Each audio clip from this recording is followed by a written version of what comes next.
Character shown by the thumb. The thumb itself more expressive of character than any other member of the hand. The thumb individualizes the man.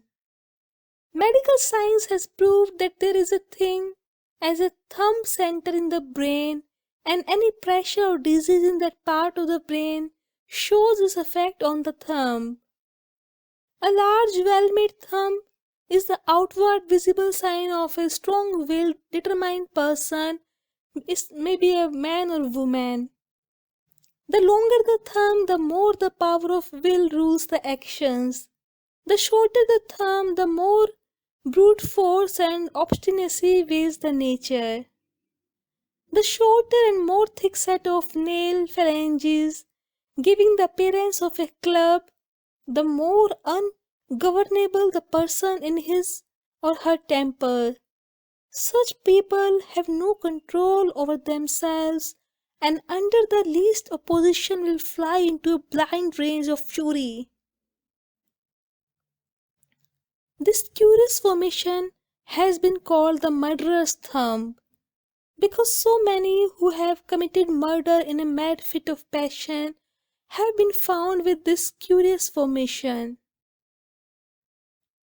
The first joint or nail phalange of the thumb, when long and thin, denotes the opposition of the above characteristics.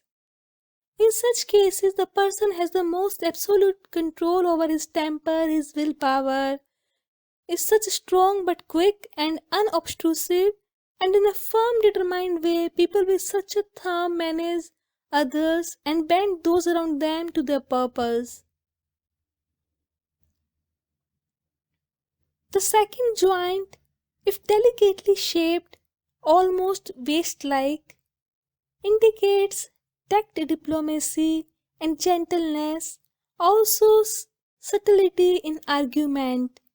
But if this part of the thumb be full-looking or equal in the size to that of a nail phalange, it denotes the person who cares nothing for fact, but who on all occasions will speak his mind plainly and with brutal frankness. When the thumb looks as if it were tied in or close to the hand, the person is timid, easily frightened by those people and circumstances, narrow-minded in his views, and miserly in his habits. It is well-established fact that the thumbs of all the miser are tied in and cramped-looking. It is perhaps this very fear of things and people that in the end makes them miser with their gold. A thumb with the nail joint supple, bending backwards, or as it is also called, double jointed, indicates a character that exact opposite to that associated with the tied-in thumb. Possessors of such thumbs are generous, adaptable to others, extravagant and impetuous in their actions and decisions. They promise things quickly and are more often to say yes than no.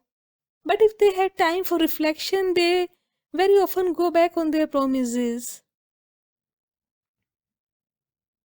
Individuals having a stiff-jointed thumb, on the contrary, cannot easily adapt themselves to others. They are distant and more reserved with strangers. When asked to do a thing, they generally first say no, but on reflection or when reasoned with, they often give in to the other and generally regret having done so. It is useless to oppose such people if one cannot lead them. It is no use attempting to force them against their will. This type has more self-control than the type of the people with the supple jointed formation, and is not so generous or extravagant. Individuals of this group, however, make more reliable friends, so their friendship, though difficult to obtain, is generally worth having.